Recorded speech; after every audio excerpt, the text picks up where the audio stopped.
রাজস্থানের আলোয়ার দুর্গ ভারতবর্ষের ভৌতিক জায়গাগুলোর মধ্যে একটি অন্যতম জায়গা। এর অতীত ইতিহাস এতটাই ভয়াবহ যে archaeological survey of India signboard লাগিয়ে দিনের আলো নিভে যাওয়ার পরে এই দুর্গে ভ্রমণের উপর নিষেধাজ্ঞা জারি করতে বাধ্য হয়। এ দুর্গের ইতিহাস জানতে গেলে চলে যেতে হবে প্রায় ৩০০ বছর আগে। ১৭শ শতাব্দীতে সম্রাট আকবরের নবরত্ন সভার একজন রত্ন রাজা মানসিংহ তার ছেলে মাধব সিংয়ের জন্য নির্মাণ করেন এই দুর্গ।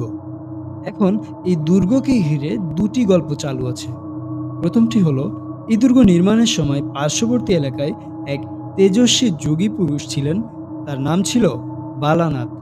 তার কাছে দুর্গ নির্মাণের অনুমতি নেওয়ার সময় তিনি এই শর্তে অনুমতি দেন যে দুর্গের ছায়া কখনো যেন তার গৃহের উপর না পড়ে। পরবর্তীকালে মানসিংহের রাজবংশের এক উত্তরসূরি রাজা এই শর্তকে সম্পূর্ণ অগ্রাহ্য করে দুর্গের উচ্চতা বাড়িয়ে দেয়।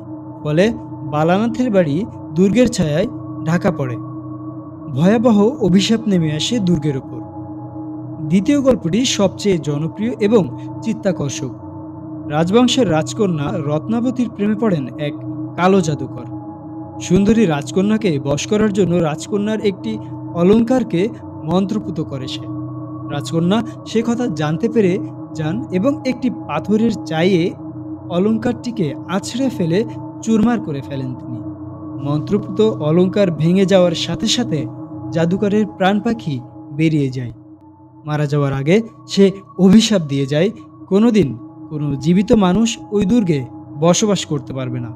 এরপর কোনো এক কারণে ওই দুর্গ শূন্য হয়ে যায়। সাথে সাথে দুর্গের পার্শ্ববর্তী জনবসতিও খালি হয়ে যায়। এক মৃত্যুসম শূন্যতা ঘিরে ফেলে গোটা এলাকাটিকে।